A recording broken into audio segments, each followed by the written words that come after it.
ایک صحابی ہے، یا رسول اللہ تنگی ہے رزق کی، وظیفہ بتائیں۔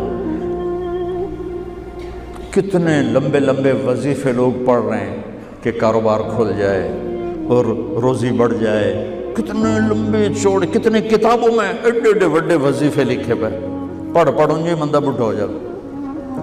میں قربان جاؤں یا رسول اللہ آپ کی شفقتوں پر، آپ کی رحمتوں پر، سنو یہ کرو، میری بات نہیں ہے، میرے نبی کی بات ہے۔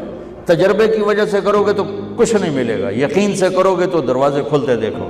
کہ یا رسول اللہ ارید ان یوسع علی رزقی، میں چاہتا ہوں میری روزی کھل جائے۔ تو آپ نے کہا ادم علی الطہارہ یوسع علیک رزقک، تو باوضو رہا کر تیرا رزق کھل جائے۔